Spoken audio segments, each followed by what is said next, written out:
Hello my dear students, मैं आपके लिए कुछ ऐसे क्वेश्चन लेकर के आया हूँ जिनको आप लोग अभी डिफरेंट टाइप की बुक्स में हॉट क्वेश्चंस बोलते थे। हायर ऑर्डर थिंकिंग स्किल वाले क्वेश्चंस होते थे। मैंने इन क्वेश्चंस को एक न्यू नेम दिया है, that is the naughty nine. जैसे आपके अंदर बहुत कुछ शरारतें चलती रहती हैं इधर उधर से, मतलब मेंटल टाइप की कुछ नॉटीनेस आपके अंदर आती है, तो प्लीज़ इन क्वेश्चंस को भी एक बार देखिएगा। आपके दिमाग की जो नॉटीनेस या शरारत होगी वो अपने आप कूल डाउन हो जाएगी। अंडरस्टैंड? सो ये हॉट ही समझिएगा इसको, but I give the name naughty nine. Okay, so attempt no problem.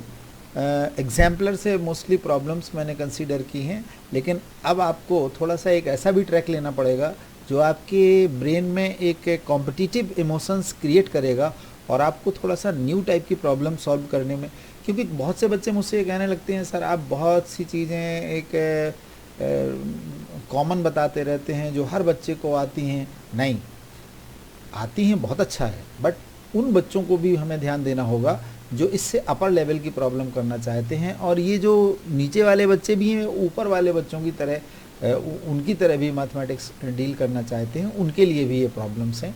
इसलिए सभी बच्चे, अब अच्छी चीज़ ये है कि मैंने इनको सॉल्व करके इसमें समझाया हुआ है। फिर इसी लेवल का आप प्रैक्टिस करेंगे अगर प्रॉब्लम को सर्च करके या अपने क्वेश्चन बैंक से, तो फिर आपका लेवल अलग होगा और आप कॉम्पिटिटिव एरिया में बहुत अच्छा सक्सेस पाएंगे। So let me start before wasting the time. Now first question is, can the number 6 power n being a natural number and with the digit 5? NCERT में प्रॉब्लम्स में दिया है एंड विद द डिजिट 0 दिया है ना, मैंने इसमें थोड़ा सा स्लाइड चेंज किया है, and with the digit 5, give reason also. So no problem. ऐसे क्वेश्चन में आपको कुछ भी नहीं, बस थोड़ा सा एक चेंज लेना है बस, और सेम सेंटेंस उसी टाइप का है। तो फर्स्ट आंसर सॉल्यूशन में क्या आया है? नो। अब नो क्यों आया है ये भी आपको ध्यान से देखना है। नो इसलिए आया है बिकॉज 6 पावर n को जब फैक्टराइज करेंगे तो 2 इंटू 3 होल पावर n हो जाएगा। It means 2 power n into 3 power n। So the only prime in the factorisation of 6 power n are 2 and 3। ये देखिए इसके दो ही फैक्टर आए हमारे पास, 2 and 3, not 5। 5 is not any factor. So this is the reason, hence it cannot end with the digit 5. NCERT की text book में and with the digit 0 में first आपका नंबर होता था 10, जिसके दो फैक्टर आते थे 2 and 5। ऐसे केसेस में हमें 2 और 5 दोनों फैक्टर चाहिए होते थे, अंडरस्टैंड, तभी एंड का डिजिट 0 मिलता था। यहाँ पर फैक्टर्स हमारे पास 2 and 3 है, 5 नहीं है, so it can not be and with the digit 5। Okay, इसी चैप्टर से आप एक क्वेश्चन ये भी रिवाइज कर लीजिएगा, 3 into 5 into 7 plus 7 is a composite number. Composite number more than 2 factors जिसके होते हों, आप चाहें तो इसमें से तीनों का मल्टीप्लाई करके प्लस 7 कर लीजिएगा, या दोनों में 7 और 7 कॉमन कर लीजिएगा। फिर उस सॉलिड नंबर के देखिएगा, मोर देन अगर 2 फैक्टर्स आते हैं it means this number is a composite number. Correct, very good. थोड़ा आराम से चलिए, लेकिन इस स्पीड में चलिए कि वो 3 घंटे का पेपर भी आपका, उसी हिसाब से मैं भी क्वेश्चंस पे टाइम दे रहा हूँ और थोड़ा जल्दी कर रहा हूँ ताकि ये वीडियो लंबा ना बने। So now take next question. I take next question from chapter number 6। मैंने इसको इसलिए यहाँ रख दिया क्योंकि पीछे वाली स्लाइड में मेरे पास स्पेस नहीं था। Diagonals AC and BD of A trapezium ABCD with AB parallel to the DC intersect each other at O। ये देखिए, using similarity criterion for two triangles so that OA upon OC and OB upon OD। Actually में ये problems दो तरह से NCERT ने define की है। नंबर 1, बाय द बीपीटी से भी इसको कर सकते हैं और इसको सिमिलरिटी क्राइटेरियन से भी कर सकते हैं। Understand? So let's be start. सबसे पहले तो गिवन में है, गिवन में आपका ट्रेपेजियम हो गया, उसके डायगोनल्स हो गए BD और AC, दोनों इंटरसेक्ट एट O हो गया। गिवन में ये भी लिखा जाएगा AB is parallel to the DC। To prove आपके लिए क्लियर उन्होंने दे ही दिया है, OA upon OC is equal to OB upon OD, right. Now proof start. You see in this triangle, in this, ये देखिए ट्रेपेजियम में ये आपका DC इस AB के पैरेलल है, तो आपका ये क्या हो जाएगा, ट्रांसवर्सल हो जाएगा। तो एंगल 3 किसके इक्वल होगा, 4 के। तो एंगल 1 किसके इक्वल होगा, 2 के। भाई रीजन क्या लिखोगे, ऑल्टरनेट इंटीरियर एंगल्स। और अगर चाहिए हो थर्ड वाला तो ये हो जाएगा, ये हो जाएगा, ये vertically opposite angle. So see angle 1 is equal to 2 alternate angles, alternate interior angles. Okay, 3 is equal to 4 also alternate interior angles. So therefore 1 3 1 कौन है आपका, D है ना, और 3 कौन है आपका, C है। ध्यान से देखते जाना। तो या तो हम इसको DCO लिख दें, मेरी बात समझते जाइए, ऑर्डर फॉलो करना होता है सिमिलरिटी में। या फिर हम इधर देखें 2 और 4 कौन कौन सा है, 2 हमारा है B, 4 हमारा BAO लिख दें। या फिर ऑर्डर चेंज करके ऐसा लिखेंगे, तो इसको लिखेंगे angle AOB is equal to angle COD। तो फिर क्यों ना हम इसको इस तरह से लिख देते, angle 1 is equal to angle 2 alternate interior angle, angle 3 is, इसको लेते 3 इज इक्वल टू 4, ये वर्टिकली अपोजिट हो जाता, तो सीधा ऑर्डर बन जाता AOB similar to the triangle COD। और अगर आपको ऐसा अच्छा लगता है तो आप ऐसा भी कर सकते हैं, no problem. If two triangles are similar by AA similarity criterion, therefore corresponding sides are in the same ratio. ध्यान से देखना बेटा, ऐसे ऑर्डर चलेगा, OA अपॉन OC हो गया ना, इधर से आ जाओ, OB अपॉन OD, इसको क्या बोलेंगे, corresponding sides of similar triangle. Sorry, very sorry. या इसको लिखते हैं हम लोग CPST, corresponding part of similar triangle. बन जाएगा ना, very good, so nice of you. Question number 3 from chapter 2 polynomial, find the zeros of the polynomial. थोड़ा सा मैंने AX स्क्वायर प्लस BX में B की वैल्यू फ्रैक्शन में ले ली है, मेरी बात ध्यान से सुनिए, जानबूझ के क्वेश्चन मैंने कंसिडर किया है। So and verify the relation between the coefficient and the zeros. Okay, so solution में सबसे पहले क्वेश्चन, अब इस क्वेश्चन में जो फ्रैक्शन है इससे फाइनलाइज करने के लिए एक ही पॉइंट है मेरे पास कि आप 1/6 सभी में कॉमन ले लें। बहुत से बच्चों को यहाँ कॉमन नहीं दिखता है, तो मैं उनको एडवाइस करता हूँ 6/6 लिख लो, इसको लिख लिया, अब तो 1/6 कॉमन ले सकते हो इसमें, राइट।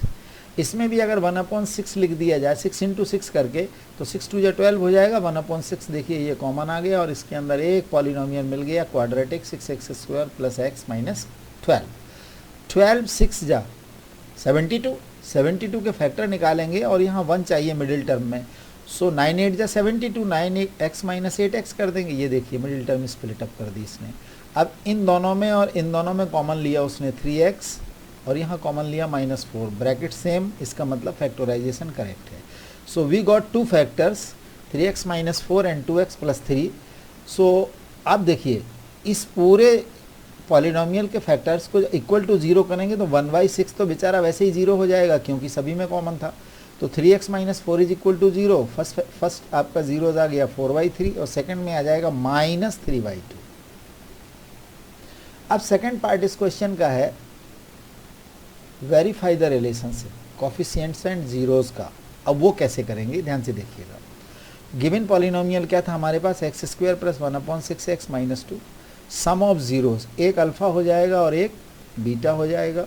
बीटा होगा तो सम ऑफ जीरोस में क्या लिखेंगे 4/3 प्लस माइनस का 2/3, दैट विल बी -b/a, और a की वैल्यू यहाँ पर क्या है, यहाँ पर ax² plus bx plus c से a की वैल्यू 1 हो जाएगी। तो -1/6/1 करेंगे, ये देखिए जब इसको सिंप्लीफाई करेंगे दैट इज -1/6, और जब इसके कॉफिशिएंट ऑफ x और कॉफिशिएंट ऑफ x² माइनस लगा के लिखेंगे तो ये भी क्या आएगा -1/6। सिमिलरली आप इसको भी कर सकते हो, अल्फा इंटू बीटा, प्रोडक्ट करेंगे दोनों जीरोज़ का, ये देखिए 3 से 3 कैंसिल हो जाएगा, 2 से यहाँ आ जाएगा, -2 आ जाएगा। तो जैसे ही आप इसको सॉल्व करेंगे तो ये -2 आ जाएगा, और alpha into beta is equal to C/A होता है, और C इसमें क्या है आपका -2 है, ये देखिए दैट विल बी -2, और अपॉन में 1 आएगा तो 1 का कोई सभी का आपका PYQ फॉर्म में रेशनल नंबर होता है, तो Q तो सभी का 1 होता है, इवन 0 का भी, इसलिए 0 is also a rational number, ये देखिए 2/1, और लास्ट में जरूर लिख दीजिएगा हैंस वेरीफाइड, राइट। बहुत इंपॉर्टेंट है, बस कुछ नहीं है, ये जानबूझ के मैंने ये बी की वैल्यू फ्रैक्शन में डाली थी, तो इसका ट्रीटमेंट आपको इस तरह से करना है। Next question number 4, yes linear pair of linear equation in two variable में बोट वाला question up stream and down stream बहुत हिट करता है, प्लीज़ ध्यान से सुनिएगा। ए boat goes 24 kilometre up stream and 28 kilometre down stream in 6 hours. Question को इतना ही लेता हूँ अभी मैं। इसका मतलब कोई बोट जा रही है, वो स्ट्रीम में जा रही है, तो बोट की स्पीड होगी कुछ अदर और स्ट्रीम की भी कोई स्पीड होगी। तो देखिए this question is exactly same as the given question कि स्पीड बोट की हमने क्या ले ली, x किलोमीटर पर आवर, और स्पीड ऑफ स्ट्रीम क्या लेट कर ली, y किलोमीटर पर आवर। अब इसमें दो तरह की बातें आती हैं, एक तो डाउन स्ट्रीम में जाते हैं तो इसमें बोट की और स्ट्रीम की स्पीड दोनों एक साथ आ जाती है, ये देखिए। और जब अप स्ट्रीम में जाएंगे तो बोट की स्पीड में से स्ट्रीम की स्पीड माइनस होगी, नहीं तो वो बोट आगे की तरफ उल्टी धारा में जाएगी ही नहीं। अब देखिए जाना है 24 किलोमीटर अप स्ट्रीम में, तो टाइम का फॉर्मूला होता है डिस्टेंस अपॉन स्पीड। जब अप स्ट्रीम में जाना है तो अप स्ट्रीम की स्पीड x माइनस वाई और जाना है 24 किलोमीटर, डिस्टेंस अपॉन स्पीड बन गया टाइम t1। टाइम t2 आ जाएगा 28 अपॉन x माइनस 28 कहाँ है, डाउन स्ट्रीम में है, यहाँ पे प्लस आएगा। वेरी गुड, मैं इसको ठीक कर देता हूँ। दैट इज इक्वल टू कितना टाइम लगता है, 6 आवर्स लगता है। Same 30 kilometre up stream and 21 kilometre, देखिए ये अप स्ट्रीम का है तो डिस्टेंस अपॉन स्पीड से आ जाएगा सेकंड केस में, और वो सेकंड केस का ये वाला पार्ट आएगा 21 अपॉन एक्स प्लस वाई आ जाएगा यहाँ पे। ये देखिए ये दोनों टाइपिंग में एरर हो गया। That is equal to in time कितना है 6 आवर्स 30 मिनट। 6 आवर 30 मिनट को ऐसे लिखा 6 एंड हाफ, चलो 6 2 जा 12 प्लस 1 13, डेसिमल में लाओगे तो 6.5 आ जाएगा, 6 5 जो 30 से। अब इनको सॉल्व करने के कई तरीके हैं, आप चाहें तो एलिमिनेशन डायरेक्ट यहाँ करेंगे तो x minus y is equal to और x plus y is equal to 2 equation बनेंगे।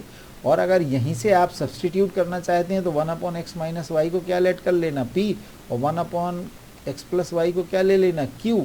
तो आपका p आएगा दोनों को सॉल्व करने पर इन इक्वेशन में वैल्यू पुट करके, p की वैल्यू 1/6, q की आएगी 1/4। तो जब आप p की वैल्यू इसमें पुट करेंगे यहाँ यहाँ यहाँ यहाँ और q की यहाँ पुट करेंगे तो दो इक्वेशन बनेंगे, एक बनेगा x minus y is equal to 6 और एक बनेगा x plus y is equal to 14। y y eliminate हो जाएगा, 2x इज इक्वल टू 20 आ जाएगा, x की वैल्यू ये 10 आ गई देखो। और ये मेरा एम ये है कि हमारा स्टूडेंट ये बनाना सीख जाए बस।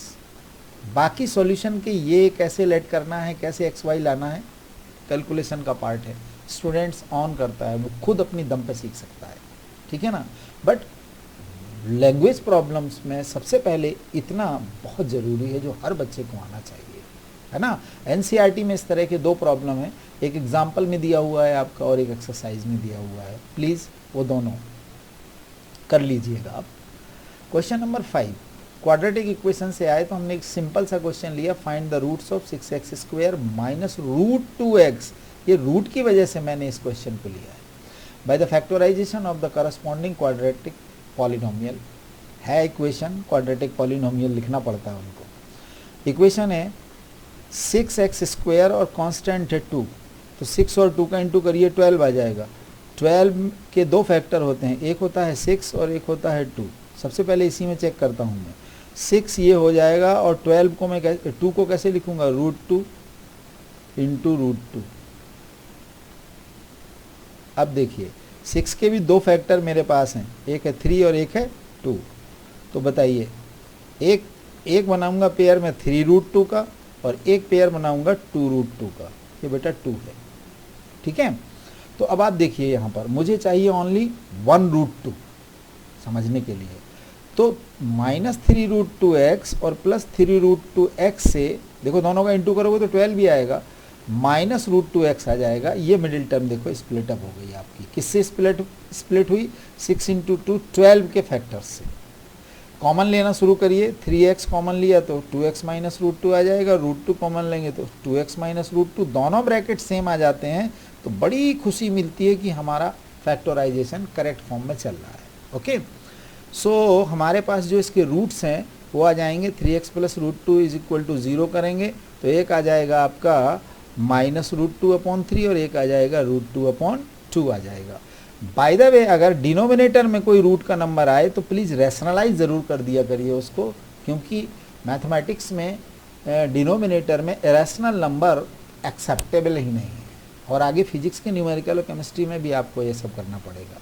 सो learn it. Okay, next question है मैंने जो लिया है वो अर्थमेटिक प्रोग्रेशन से है।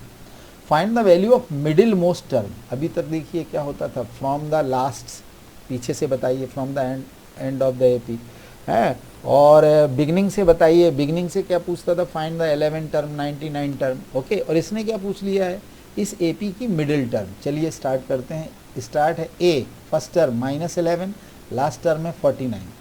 ए दिया है -11, कॉमन डिफरेंस कैसे निकालते हैं, second term minus first term, first negative है तो माइनस माइनस क्या हो जाएगा, प्लस, डिफरेंस आ जाएगा 4। ए एन, लास्ट की टर्म इसकी क्या है 49।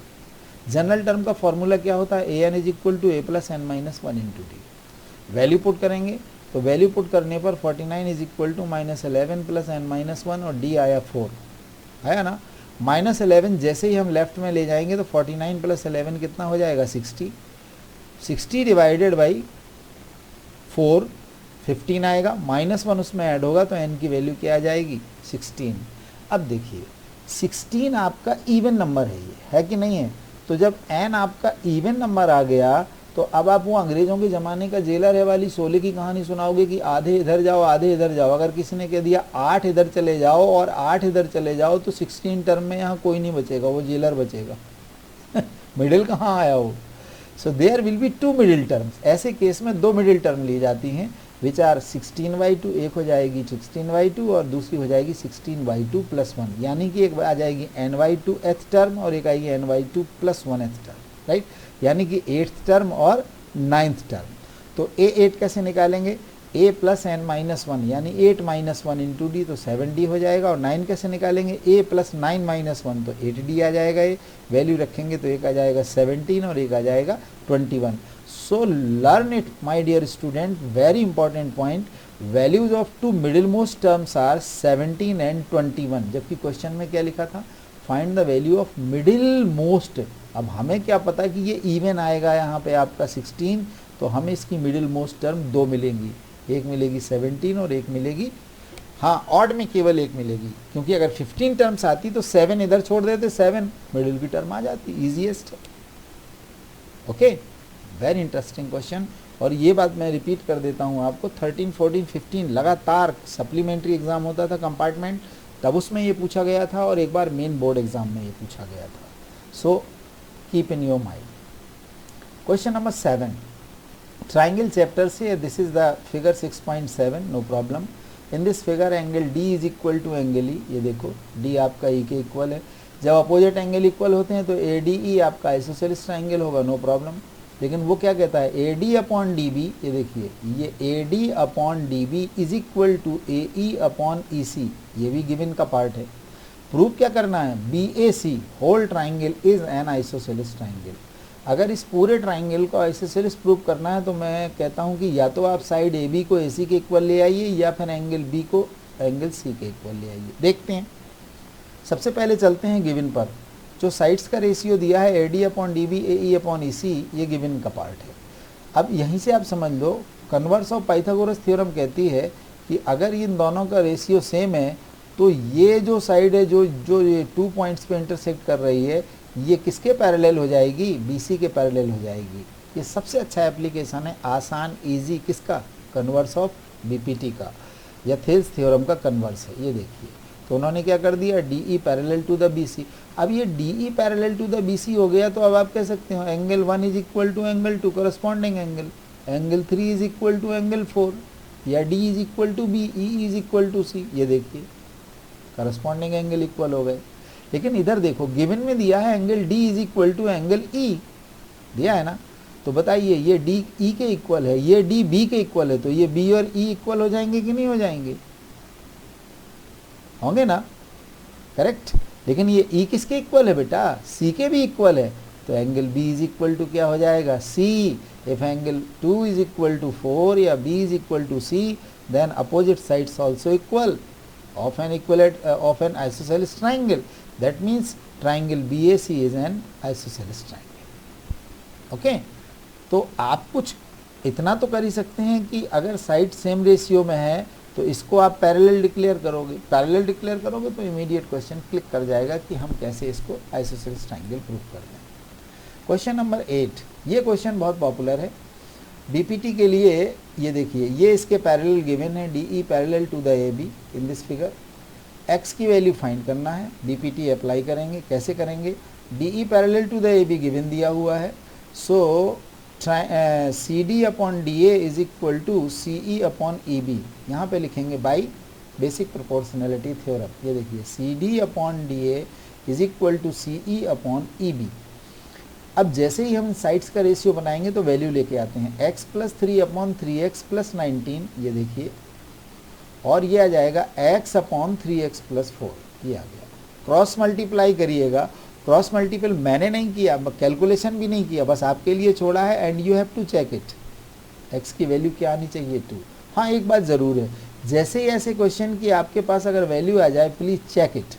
x की वैल्यू यहाँ रखिए 2 और यहाँ रखिए 2, 6 प्लस 4 10, 2 अपॉन 10, 1 अपॉन 5, ये भी 1 अपॉन 5 आना चाहिए रेशियो में, ये भी 1 अपॉन 5 है, तो चेक हो जाएगा, no problem, do it. Okay, last, ये 2020 एग्ज़ाम में क्या हुआ है कि कुछ इस तरह के क्वेश्चन पूछे गए थे। बेसिक, ये बेसिक का है और ये स्टैंडर्ड का है।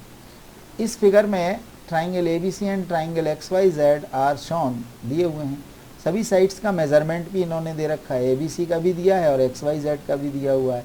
लेकिन क्वेश्चन कितना इंटरेस्टिंग है, find the value of angle Y। Correct, आप देखिए, 3/8 7.6, 6 सेंटीमीटर एंड 12, 3√3 एंड 6√3।